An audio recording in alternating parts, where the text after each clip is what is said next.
I think we can all agree that affordability is really the biggest problem in real estate right now. And this is primarily a product of these rapidly accelerated values that we experienced during the pandemic years, and then an increase in base interest rates. Those two things are a 1-2 punch to American homeowners and have really affected just, the regular, normal person like you and me trying to make a living and afford their housing payments. So I've got 3 ideas that I want to talk about. The first 2 are really actually variations on a theme, and then the third one is something I've not heard talked about at all. So when we start out talking about affordability, it really comes down to, like I said, being able to make your monthly mortgage payment and take care of the rest of the items in the normal family budget: groceries, gas.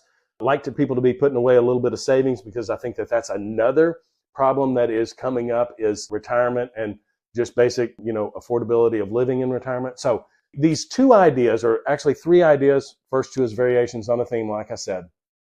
First one has to do with capital gains. And so don't freak out. That's a tax term. People don't really understand it. I'm going to simplify this for talking about real estate. So in real estate, capital gains is basically the profit that you make when you sell a house. If you say you bought a $100,000 house 15 years ago and now it's worth $500,000. Well, if you sell it today for that number, then there's $500,000 in profit on that house. And $400,000 worth of profit, because it's the difference between what you paid for it and what you sold it for. So in the current tax code, if you're a single person and you're doing that transaction, then you're exempt from any taxes on the profit that you sold that house for, up to $250,000. So $250,000 of the $400,000 profit would be exempt from any taxes, and then you have to pay capital gains taxes on the remaining amount. If you're married filing jointly, you would be exempt from $500,000. So it's effectively twice the exemption. And in that case, if you're married filing jointly and you do the same transaction, you have no capital gains taxes on the profit from the sale of that home, which is awesome. The problem with this is that those numbers were arrived at by Congress like almost 30 years ago now. So they're grossly outdated and probably should be 2 or 3 or 4 times that amount, especially with the amount of increase in the profit or the equity in houses over the last 5 years, especially, or maybe the last 7 years is when we've really seen growth. So that is a problem in and of itself. And I believe that updating those capital gains numbers would go a long way towards stirring people out of these houses that maybe they've been in there for 5 or 10 or 15 years, and they don't want to suffer a capital gains hit. If we could increase those exemptions, it would start moving properties. And when we move high, properties move low. The second idea here, and I haven't heard, that first one has been talked about. We haven't really seen anything substantive because we're distracted by 9,000 other things at the congressional and presidential level, but they've been talking about it. The second idea has also to do with capital gains, and I have this idea that we should enact legislation to exempt mom and pop investors who own the vast majority of real estate in the United States. These are investors that own 10 properties or less. I think that we should do a kind of a 5-year moratorium to allow mom and pop investors to sell properties, maybe up to 10, maybe cap it at a maximum of 2 properties per year that they could sell with full exemption on any capital gains. So this is an idea that I think at first glance people say, well, the government's never going to give up all of that revenue on capital gains. But I would challenge that a little bit, because if they're true mom and pop investors, these are, grandma and grandpa who own 7 duplexes or single family properties that they've owned forever, and they're utilizing them for, monthly income, and they would sell them, but the capital gains taxes, they just don't want to endure them, and they are going to let them pass in inheritance to their heirs. When property like that, let's say there's 7 houses out there and they're worth $400,000 a piece, that doesn't get anywhere close to becoming a taxable event for those heirs because the inheritance limits are so high. And so the government, if grandma and grandpa let those properties pass to their heirs, the government doesn't see any tax revenue off of that anyway. It starts the tax basis over, And now the heirs are in a position where they could actually sell those properties and have no capital gains on them when they pass. And so it's not like the government is really giving up any tax revenue on those types of situations, especially where family type investors are concerned. So if you put a moratorium, for instance, on capital gains for these mom and pop investors, then grandma and grandpa could sell 1 or 2 properties a year. Maybe they utilize the funds from that to help their grandchildren buy houses. That's a stimulation to the economy, right? Maybe they, pay for college. That's a stimulant to the economy.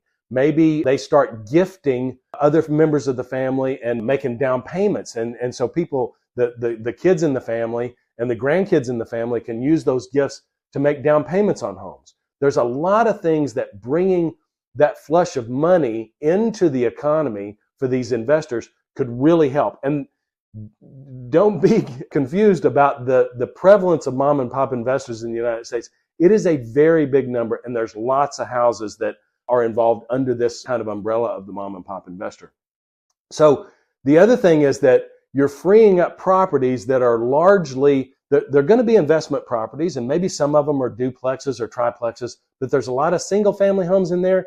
And as rental houses, they're probably also kind of entry-level houses as well. So now you're bringing inventory into the market in multiple different ways for young home buyers and maybe other investors that want to buy investment properties or duplexes or triplexes. So there's a lot of things about this specific idea, this small idea about mom and pop investors and relieving the capital gains tax burden on them that would, I think, maybe make big changes and be a big stimulant to the real estate market.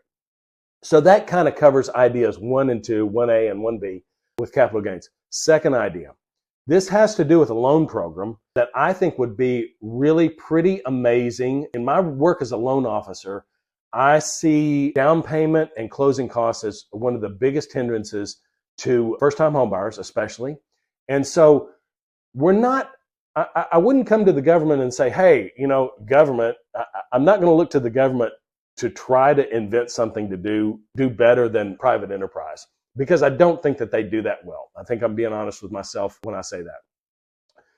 But if we took an already existing program that was already working really well and just made some tweaks to it, that sounds like a pretty sound idea. So what I'm talking about here is the FHA loan program. If you don't know what FHA is, Federal Housing Administration, this is a government-backed mortgage loan that works absolutely fantastically well for first-time homebuyers. 3.5% down, very reasonable mortgage insurance, and mortgage lenders are always going to grade you on your credit performance, the risk level that you bring to the loan. So higher credit scores get better rates, lower credit scores get worse rates, worse mortgage insurance. Mortgage insurance is required on anything that is less than 20% down. And what FHA has done is they've created a loan program. It's been in existence for decades, where the mortgage insurance is pretty much fixed. They're very gracious toward lower credit scores, average and lower credit scores. They're not really gigged very hard unless you get down into the really low credit scores where there's some price adjustment. So it's like the everyday person's favorite loan. FHA is an extraordinarily great loan for everybody except those, A or A plus tier credit borrowers. So FHA has this reserve fund that they keep the proceeds from their upfront mortgage insurance and their monthly mortgage insurance. It all goes into this fund, and that helps to protect the program against poor performance. So if you have foreclosures, those cost the lender money, and if you have missed payments, that costs the lender money. And so there's this prudent reserve that's out there. It's kind of an emergency fund, like you and I might have in our personal family budget. So this fund protects FHA. And at the last audit, which was a couple of years ago, I believe that FHA had around 4 times as much money in this fund as they're supposed to have to successfully guard themselves against financial catastrophe. 4 times the amount of money that they're supposed to have by rules of Congress. So it's very interesting. What that means is that FHA loans perform 4 times better than We expect them to. And we've got a long history, again, decades of performance with FHA loans. So we ought to be able to calculate that pretty well, but they just keep performing very well. 3.5% down, relatively fixed mortgage insurance, nice low rates for average or below average credit borrowers. So FHA is a great program. It's just a great program. I propose that maybe we tweak the FHA program and add a product to it. We've already got this formula that works extraordinarily well.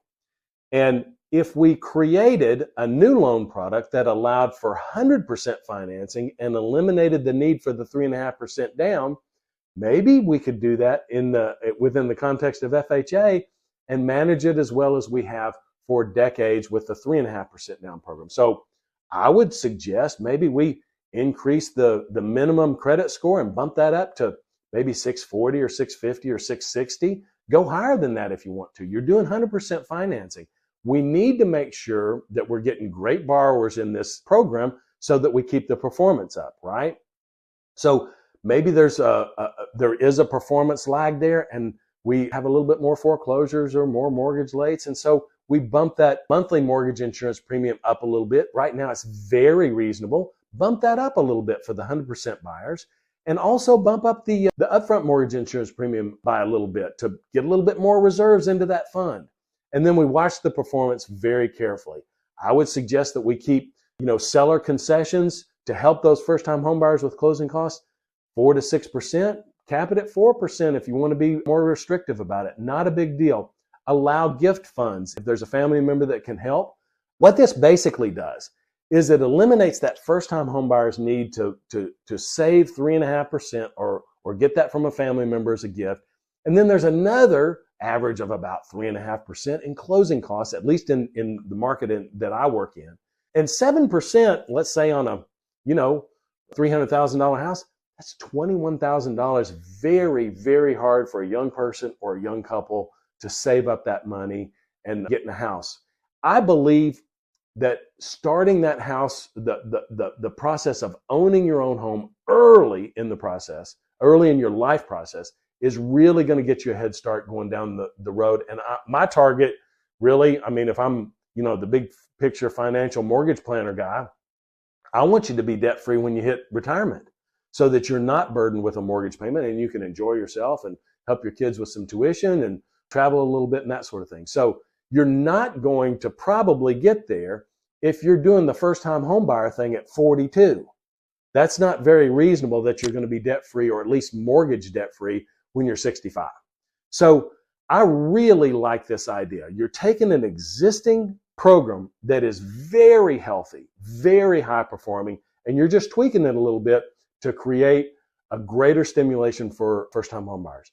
So in combination, if you go back to this capital gains idea, you've got more houses coming onto the market, you've got more inventory, you've got more money in the system, and then you also kind of accompany that with a government-sponsored 100% loan, zero down payment that really, in its essence, with all of the elements in place, allows young first-time homebuyers to bring zero money to the table. They're going to have some assistance from the seller or from a family member, but they could literally come into homeownership with no money, which I think is a great thing, especially if it gets people started in their early 20s instead of their late 30s or early 40s.